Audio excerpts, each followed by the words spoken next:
I'm Homestar Runner, and this is a website.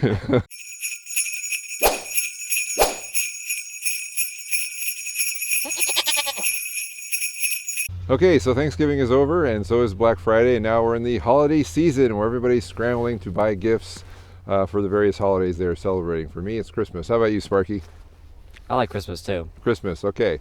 So, but this is the Holiday Gift Guide 2015, and every year I'm trying to do this where I share with you some frugal gift ideas since you may be running out of money if you're like me. And so I just want to give you some quick picks to buy that I've talked about in this past year and made various videos about. So I have a little bit of experience with each of these items. But before we get to that, I just want to say that we are standing here. We are 30 miles above the Arctic Circle in Alaska, standing in front of this frozen lagoon right here, which is where it normally is filled with boats when it's thawed, but right now it's frozen solid. So that's where we're doing this. It's very much going to be a white Christmas for us, I think. What do you think? Yeah, White Christmas. The number 5 pick is count them two. Can't only do 2 fingers. 2 hard drives to store your video footage on. Now, I recently did a video about a split video archive, which is where I took 2 hard drives, copy all of your stuff onto one hard drive, and you copy all of that onto another one, so you have 2 backups. Then you split those 2 hard drives, whether it's in the room or across your home network or whatever. You can check the video if you're interested in that. But by getting someone somewhere to store all their video footage, you're actually doing them a huge favor, because I don't know about Sparky here, but I was in the bad habit of putting all my video footage separated across several hard drives. Yeah, me too. Yeah, it's a big problem, huh? Yeah. So I know. even though I've been doing this for a while, I never really had the idea, hey, why don't I just put everything on one giant hard drive and then make a duplicate of that and then separate them, so if anything happens to one, it doesn't happen to the other. Like if you were to spill your soda on one hard drive, let's say, if they weren't stacked on top of each other, you'd probably be okay. Now in my video, I use Seagate drives, but I noticed a lot of people in the comments of those videos say Seagates have high failure rates. So you just want to find your favorite brand and buy that brand for whomever you love.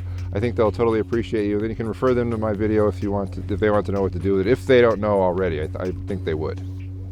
I like Stargate. All right, next up we have the number 4 pick, which we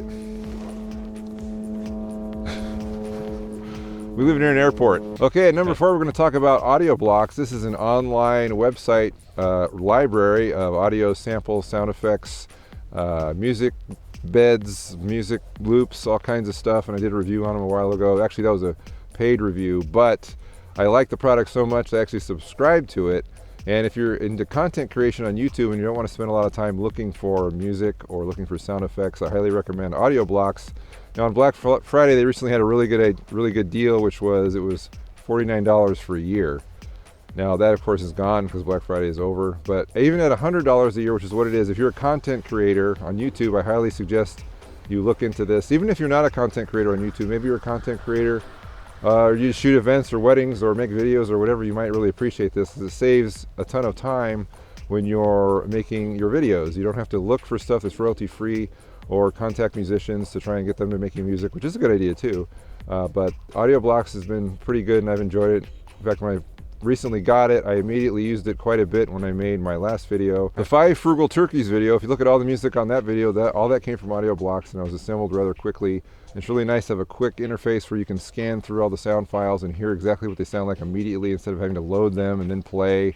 It plays as soon as you mouse over it, so it's very fast, which is one thing I really like. Again, not super cheap. We're kind of going from top to bottom here on costs, so it is $100 a year, but that's not bad if you're using it a lot. So it's a little over $1 a day, which is not too bad, and I highly recommend it if this is your thing. You can also go to the website and check out all the samples for yourself. You can't download them, of course, but if you just look at them and listen to them, you can get an idea what this is like. But I think it's worth it, and that's why it's number 4.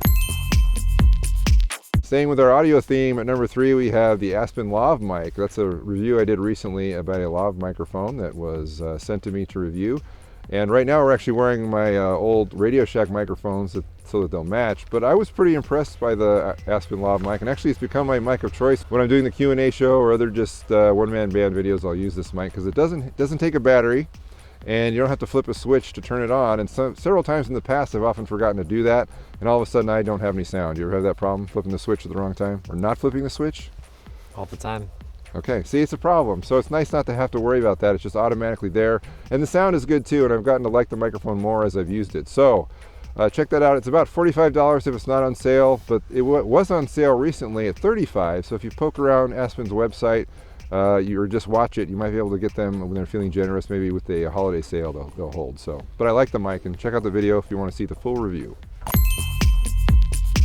Okay, everybody needs somewhere to hang their lights, and if you haven't made the PVC light stands that I built a long time ago, maybe you'd like something a little more professional looking that you can take to set, or just something that's maybe a little more sturdy and you don't mind spending a little bit of money. And so for the number 2 pick, I'm going to go with the inexpensive light stand that I reviewed a while back earlier this year. This is your basic light stand. It has a tripod configuration. One thing I liked about these light stands was that they had a 1/4-20 thread on top of them, so you can actually add tripod accessories to the top of the light stand. That seems to be becoming the norm, but that's very handy.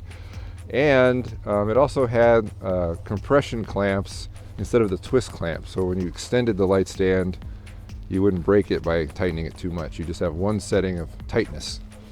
So That's I think tight, dog. anyway, it's a very good light stand for the money, I think, and I've used it since that review, and I'm still using it. In fact, I've actually bought a couple more since then. You probably noticed I had 3 of them when I did my Creating a Small Studio video series. I'm still using those stands. I think they work pretty good. They're not really made to hold heavy lights, of course, and don't forget to put a sandbag or something on the bottom if you want to stabilize them. But for the money, I think they're pretty good. Again, you can get more of them if you buy them with the light kit, but I don't have any links for those light kits because the only light kits I could find with these inexpensive stands were not the compression clamp kind, only the twist kind. So if you have any suggestions about where to find a light kit full of these light stands, I would like to know. But at $15, that's not too bad of a deal. Okay, so our number 1 pick is a little bit unconventional, but I geared it more toward the DIY audience since that is probably the largest portion of my audience that watches this channel.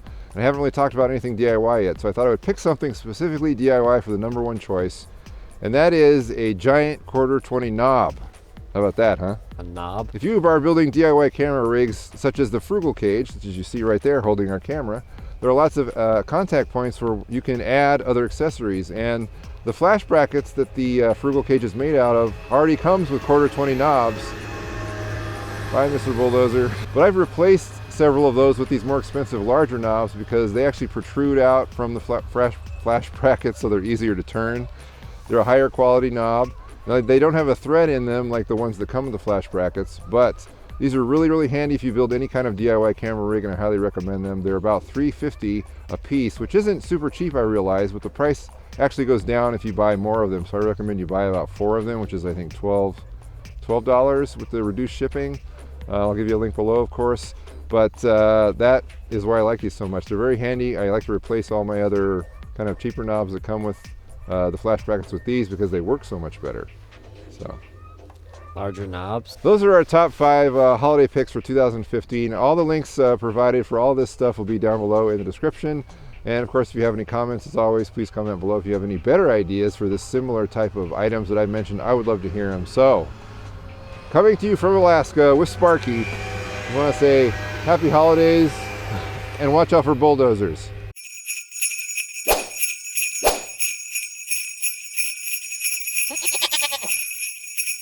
And we're losing light. I'm going to iris up. Good, because I'm starting to lose the feeling in my face.